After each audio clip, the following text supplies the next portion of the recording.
Hey, this guy's podcast. I'm Davante Stone, the Stone Pony, and don't forget to subscribe to us today on YouTube. It's real quick. It's so simple. It doesn't take that long. You can do it in an instant. Subscribe to This Guy's Podcast right now. All right, coming up today, we're talking Juneteenth. We're also talking Father's Day. We're doing a recap on the NBA Finals and the Stanley Cup, which was really interesting. We're going to talk about it with my boy Philly coming up in just a few minutes. But right now, I want y'all to give it up for...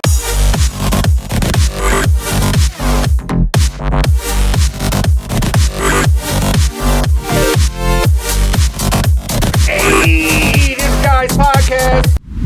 Right now, I want y'all to give it up for BossLady Plus 2! Hey! Hello, sweetheart. How are you? I'm doing fine. Good. Can I get a little love? You know I love. You know how we love. You know how y'all don't know how we love. Y'all we do. Let's keep it off. Let's keep it off camera. There's a lot of love there. Too much love going on. All right, so it's good to have you on the show, Boss Lady, and I'm so glad because today, I know it's Father's Day coming up. We were going to celebrate fathers just like we celebrated the mothers.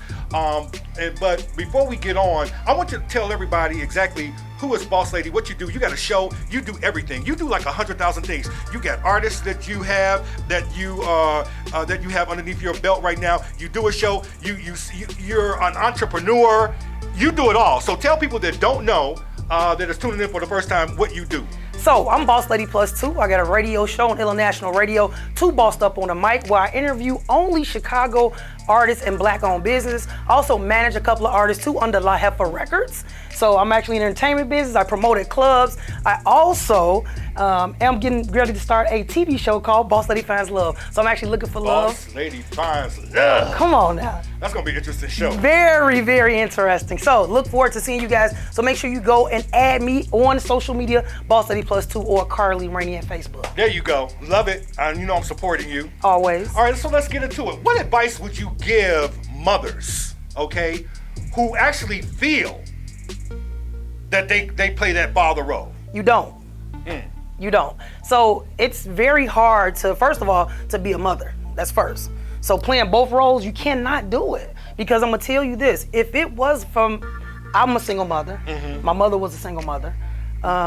If I had a father in my life, then I wouldn't have went through so many trials and tribulations when it came to relationships. I would understand how it feels to be treated as a woman. To know those things, you can't give that to a male. Like I can't make my son a man. I can't do it. I can only give him what I can give him as a mother, not as a father. Now his father's in his life, but at the same time, there are some things that we're missing in the household because his father's not in the household. Like for instance? I can play baseball with him, but I can't tell him how to unhook a girl's bra strap when it's time for that, right? I can't tell him, right? No. I can't tell him how to put on a condom. I can't tell him what it feels like when you first time having sex. I can't tell him any of those things. And because his dad's not in the household, it's kind of hard for us to kind of, make sure that he's getting everything that he needs in the household. Now, he sees his dad regularly, but is his dad discussing the things that's pertinent for my son to be great? I don't think so. Very important because we're coming up on that where fathers are being celebrated, and we do want to give it up. Y'all, first of all, give it up for all the fathers! Because there are fathers out there who are doing what they need to. Yes. But that's such a big difference in being a father, right? And being a dad and actually fathering. That part. Because there's a lot of kids out here who don't have their fathers in their lives. I remember growing up, I didn't have my biological father in my life. Now my stepfather, he was dynamite. He was one of those guys that made me think about life, encouraged me in school, and I saw some of the hardships and some of the challenges that he was dealing with. Rest in peace, he's no longer with us. My biological dad is with us now. I didn't really get a chance to know who my biological father was until later on in life. I was on radio. How did it happen? Out of the oddest kind of situations. It was a funeral. Wow. They said, your real dad's gonna be there. I'm like, wow. I'm way beyond my years. I'm like, do I really want to meet this guy? Do I really? I had always heard from my aunties and when they, you know how it is. Boy, you look just like your dad. Boy, you look like your, ooh. And I'm like, well, I've never seen, where's the picture? Well, where's this guy? Who is this? Who is this guy? Where is this guy at? Never knew until I met. But I was a little bit more mature. So some of the thinking that I had in the past, I had changed, right? Because I had more wisdom and maturity. And when I met him, it was great meeting him. And I looked at him, and then some of his brothers were there. I'm like, wow, these are my uncles. These are right. But we had a talk. We had a long discussion, and he got really deep on me on some things that he said about family and the reason why he wasn't really in my life.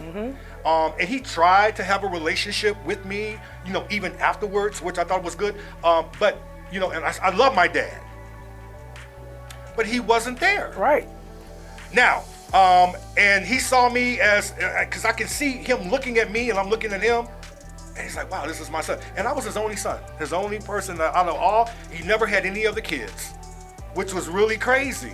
Do you know, it's crazy, and I hate to even say it, but I have to. I didn't even know what a real man was until last year. Because my father wasn't there for me to see, for me to model, for me to be, I didn't even know what a real man was. I'm just getting to the point where I want to be married. Because I always knew that I was able to do it by myself. Right, see, because you have been doing it such a long time, you didn't know any other way. I didn't know any other way. So now I'm considering marriage. Never in my life. Never saw what a real man was until recent, and that's sad. And that's what I mean by not. But you know what, it's never too late.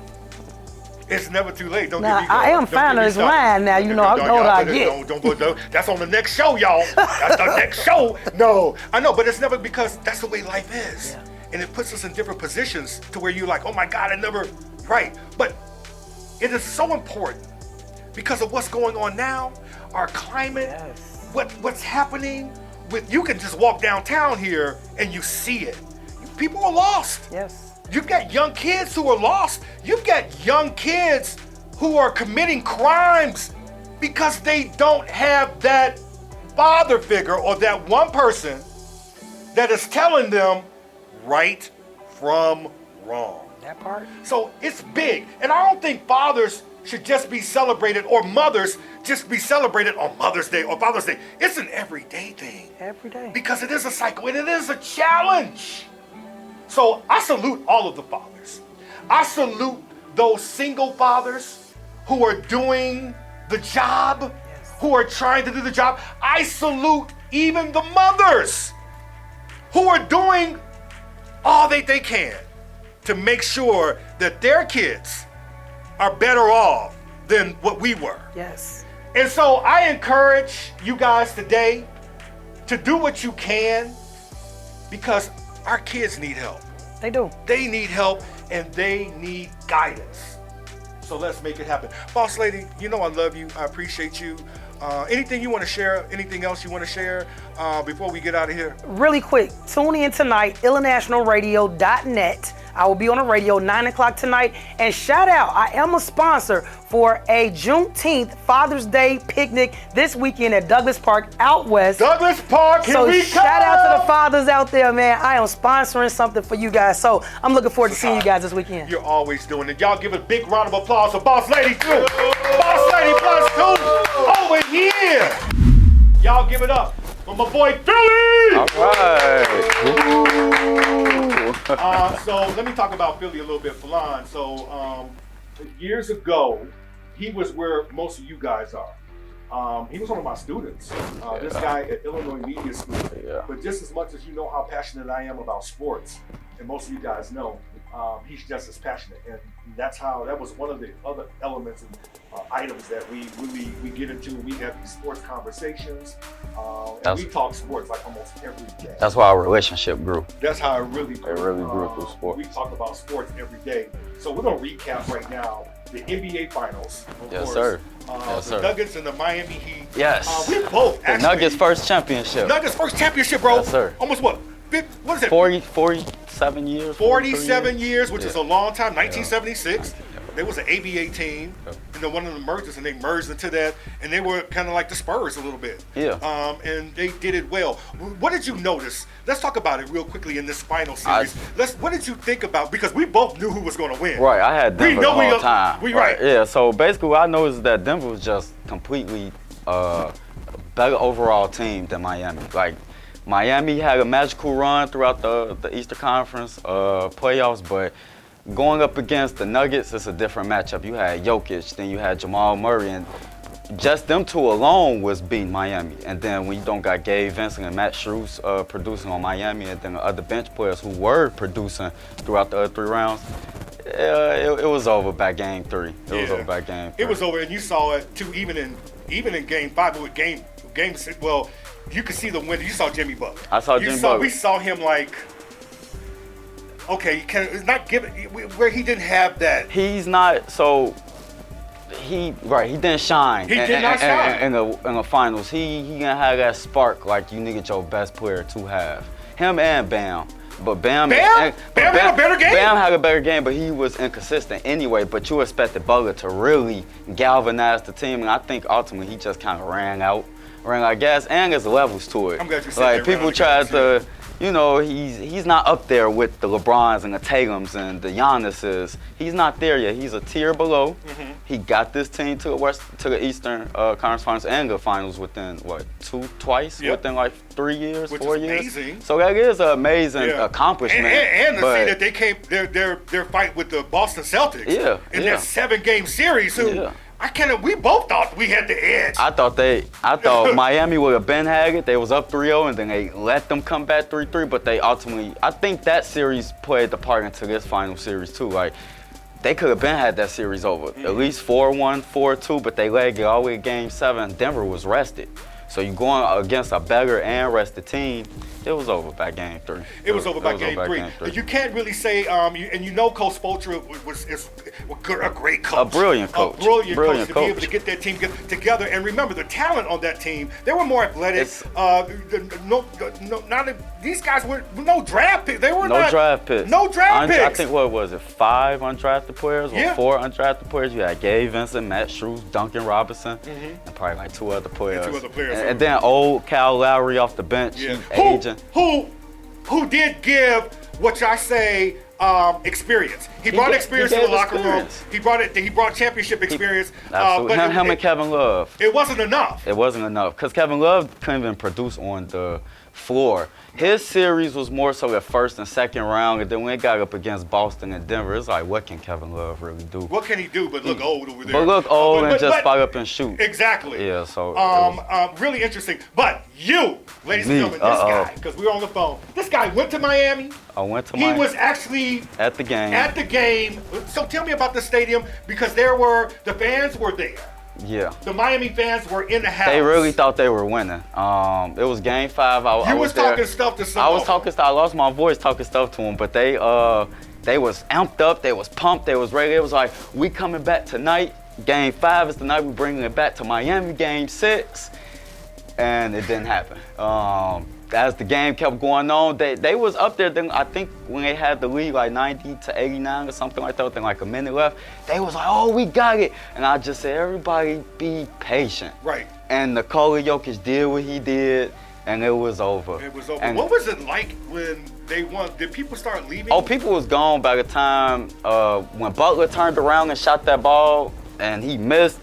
Fans knew it was over. They were out of there. It was over. It was like, what? Like. As soon it was 15 some seconds left, and he shot the ball, and it was just like, wow. And I was like, and it's that's the levels time when to he was it. like winded. Yeah. It was over. It was over, but I think even within that time, they could have came up with a better play. But yeah, the fans was definitely, they didn't stay obviously to see the celebration. They was outside talking, so they kept trying to see where I was from. I'm like, I'm from Chicago. And y'all, let me say this, he was talking major stuff. This man wore all of his gear, had his hat on. Major stuff. Did the same thing, because I was in Miami when they played in the bubble. And me and my cousin, we were in some place on South Beach. South Beach, Ocean Drive. Ocean Drive. We're in a restaurant, we had a couple. You're right. And I was talking crap. I was like, come on, LeBron. Yeah, I was like, come on, LeBron. And of course, people, they was looking at me, and the more I drank, the more LeBron came out my mouth. Of course. And of course I was in but I didn't care. But, I'm Chicago. And that's how I felt because they kept trying to say, oh, well, we beat the Bulls in the play-in. That's fine. We got 6. And that's all I kept saying. We got 6 as in Chicago. Chicago got 6. Miami, what, got 3? Got 3. What, Wade and then 2 with Bosh, Wade and James. Nobody cares about it. And that was 10-some years ago. Yeah, you could say Bulls last won in 99, but we still got 6. We still got 6. We still got 6. And how we got that 6, we didn't lose a final. We didn't lose a final. Never lost 6-0. That's right. Still not the GOAT, but you know. Still not the GOAT. Still not the GOAT. Let's not have that conversation. Right. Let's not go there again today. Let's really go. So the Nuggets, man. The Nuggets. The Nuggets was that team that people were sleeping on because y'all didn't really. You gotta, for the first time ever. You gotta really watch them. You gotta really watch them, and they was #1 all season since December 2022. So. People can say what they want to about the regular season, but to be #1 for that long and have a dominant record at home, they just a well-oriented team with a well-established coach.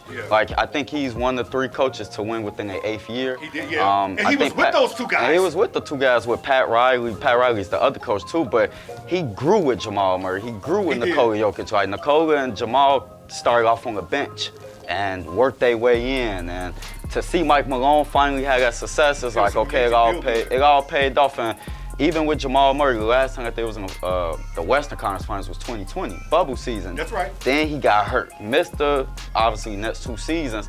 This season that he comes back, they go to the finals and win. Not gonna say he was the piece, but he was one of the missing pieces because them 2 different teams from 2020 to 2023, but Michael Porter played the part, Bruce Brown, Aaron Gordon, like, they whole team played the big contribution. It's more than just Jokic, but Jokic is definitely what keep them together. I love his demeanor. Yeah, he me kind too. of reminds me of like Tim Duncan. Me too. He's just humble. He's just happy to be here, playing the sport that he loved. But then he always said, "I'm going back home." Like, that's all he kept saying. I'm going back to Serbia. That's all he was thinking about. Well, you got the parade. He was like, I'm going home. Right? He like, I will go home. So he definitely showing, I think, Americans how they should kind of play this game. Like, be humble, be appreciative that you're in the NBA, and just play the game because he definitely doing something amazing. He's the best singer in the league now. I'm tired of hearing about Embiid and all that stuff. And to be honest with you, even though Embiid got the MVP, it was a sentimental. It would have been perfect if the Joker could have got that MVP this year. I think so. As he was actually moving into this. Honestly, I think it was more sentimental because Embiid kept crying for it. The last 2 years, he was the runner-up. Yeah. So they like, oh, just finally give it to him, then get bounced out the second round. Giving him credit though this year because Embiid did step up to a different level this year. Did. But just that coaching, Doc Rivers and that team. Let's see what happens next season with this team. Yeah, that's a different. What do you think now the future for the Nuggets, bro? I mean, they're in a position right now to win more championships. I think they can at least they got at least good for more 5 years of competing. Good. They got a nice window because as long as you got Jokic, Murray, and then Michael Porter still go grow. Aaron Gordon still go get better. Then you got Christian Brown coming off the bench. Then you got Bruce Brown. So you go keep producing. And they just actually make a trade for 2 draft picks, I think in this draft and the next draft. So they go keep trying to find young talent to build off their team. And as long as you got, like I said, Jokic, Murray, and Malone, and Porter, I think they'll be fine at least for the next 5 years because the Western Conference is tough. But they'll be fine because you got the Warriors, Lakers, Memphis. You still got Memphis, Sacramento, Phoenix. So it's only gonna get more tougher. But I think if they keep that core, they'll be fine. They'll be fine. Let's switch gears. Let's talk about the Stanley Cup. That was really interesting. People don't know I'm a Blackhawks fan. Me too. I'm a Blackhawks fan, especially when they're winning. Of course, 2010, 2013, 2015. And coming up, now we do have the #1 draft pick. Yes. This little 17-year-old. We're getting a 17-year-old. I don't know his name like that. But he's amazing. Does anybody know his name? He's amazing. What's his name? Connor Bedard. Yeah. Bedard. This guy. Thank you very much. That guy. Is he good? Yeah, no, he's amazing. He's Really? Generational. We got us another Patrick Kane, Jonathan Tays type of guy coming in. So well, this I'm is good excited. to know because we need to get back. Oh yeah, I'm excited. And when hockey is in the playoffs and then when it's certain kind of intensity, it's nothing like it. And we talked about Las Vegas. Yep. We talked about you wanted the Panthers. I wanted the. Tell everybody right. they were. Hey, I had the Panthers from the start. They was a magical little team, just like Miami. You know, number 8 seed. This was a wild card team for the Panthers, and they just caught fire throughout the whole play. They beat teams that they weren't supposed to beat, just like Miami.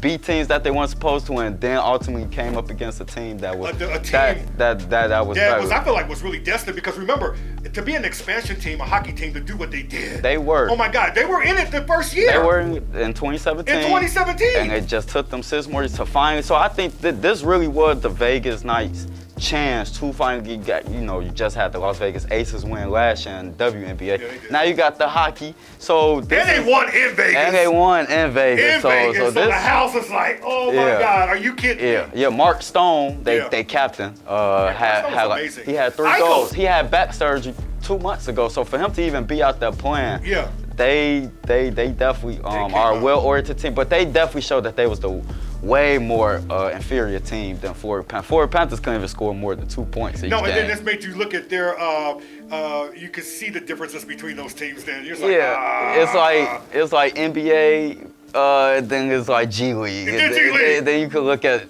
NHL, whatever the other G League NHL team is. So you could definitely see the difference in it. You know, we could talk sports all day, but this is what we do. This is what we do. You're gonna come back on the show. Happy Father's Day to you. I'm mad this is my first time on the show, but we gotta make it more. We gotta make it more. We've been talking about it for I don't know how long, but thank you. You had an off day today.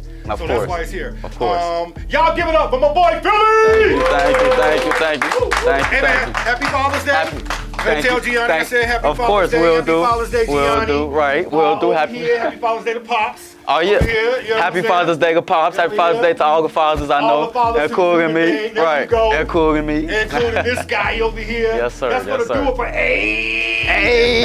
this guy. Don't forget to subscribe, y'all. Subscribe. Have a great weekend. Be safe and put the guns down. Please.